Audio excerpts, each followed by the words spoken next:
Live Tamil cinema நேயர்களுக்கு வணக்கம். நான் உங்கள் பத்திரிகையாளர் RS கார்த்திக். இந்த வீடியோவில் நம்ம பார்க்க இருக்கிறது, இந்த வாரம் வெளிவந்திருக்கிற இன்னும் ஒரு படம், போகுமிடம் வெகு தூரம் இல்லை படத்தோட விமர்சனம் தான். போகுமிடம் வெகு தூரம் இல்லை இந்த படத்தோட விமர்சனம். இந்த படத்துல என்ன கதை களம் அப்படிங்கிறத பார்க்கறதுக்கு முன்னாடி, இந்த போகுமிடம் வெகு தூரம் இல்லை படம் தயாராகி கொஞ்ச காலம் ஆயிருக்குங்கிறது தெரியுது.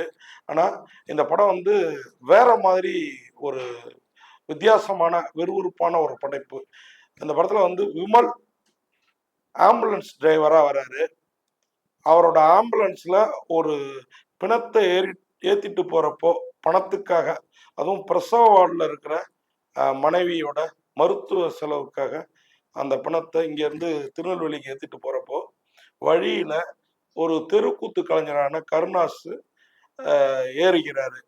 அதுவும் இவங்க 2 பேருக்குள்ளார ஒரு கண்டிஷன். என்ன, நான் போற இடத்துல கொண்டு போய் விடணும்.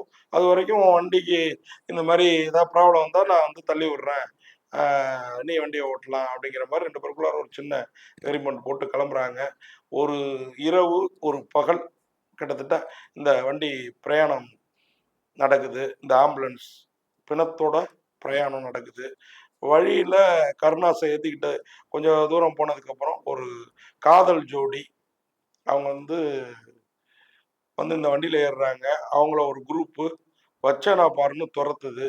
அவங்கள்ட்டேருந்து அந்த காதல் ஜோடிய காவந்து செய்து உரிய இடத்துல சேர்த்துட்டு விமல் வண்டிய எடுத்தா, இவர் எவ்வளவோ பணம் கிடைக்கும், ஒரு பணக்கார பிணம் அப்படின்னு சொல்லி ஏத்துன அந்த பிணம் காணாமல் போயிருக்குது.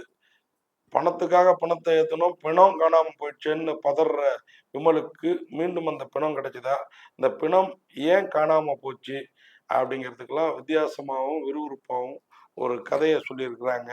அதுதாங்க இந்த போகுமிடம் வெகு தூரம் இல்லை.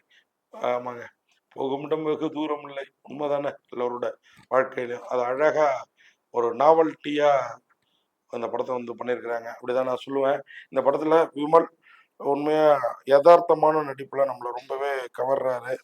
அதே மாதிரி ஆம்புலன்ஸ் டிரைவர் குமாருங்கிற கேரக்டர்ல அவர் இது வரைக்கும் அவர் ஏற்று நடிக்காத ஒரு பாத்திரம் ரொம்ப கரெக்டாக பண்ணியிருக்கிறாரு, சிறப்பாக பண்ணியிருக்கிறாரு.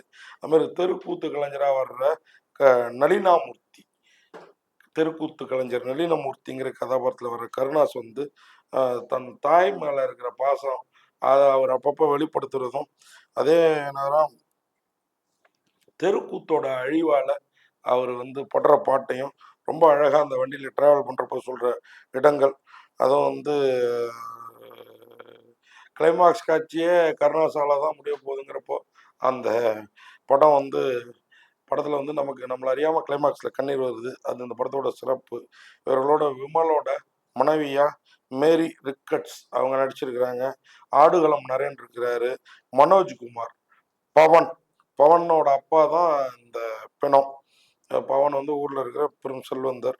அருள்தாஸ், தீபா சங்கர், சார்லஸ் வினோத். சார்லஸ் வினோத் நான் இப்போ தான் போன ரிவ்யூவில் சொன்னேன். அந்த மாதிரி அவர் ஒரு நல்ல நடிகர், வளர்ந்து வரும் நல்ல வில்லன் நடிகர், வேறு கேரக்டர் ஆர்டிஸ்ட்டு பிரமாதமாக பண்ணியிருக்காரு. இதுலேயும் வேளா ராமமூர்த்தி, இவங்க எல்லாம் இருக்கிறாங்க. என்று இவங்க எல்லாருமே அவங்க கதாபாத்திரத்தை ரொம்ப கரெக்டாக பண்ணியிருக்கிறாங்க. இதில் டெமில் சேவியர் எட்வர்ட் அவங்களோட ஒளிப்பதிவு உண்மையாக அந்த ஆம்புலன்ஸ் இருட்டிலையும் பகலையும் செல்கிற அந்த இடங்களை ரொம்ப அழகாக படம் பண்ணியிருக்குது. அதே மாதிரி மைக்கேல் கே ராஜா அவர் தான் அந்த படத்தை எழுதி இயக்கியிருக்கிறாரு. பிணத்தை காணல அப்படின்னோடனே படத்தில் மட்டும் இல்லை, படம் பார்க்குற நம்மகிட்டையும் பதட்டம் தொத்திக்குது. அந்த மாதிரி யதார்த்தமான காட்சிகள் எல்லாம் பண்ணியிருக்கிறாரு. இப்படி இந்த படத்தை பற்றி சொல்லிகிட்டே போகலாம். இந்த படத்தோட இசையும் ஒன்றும் பெருசாக சோடை போச்சு அப்படின்லாம் சொல்ல முடியாது. கதைக்கு ஏற்ற அருமையான ஒரு இசைன்னு தான் சொல்லணும். இப்படி படத்தை பாராட்டிகிட்டே போகலாம்.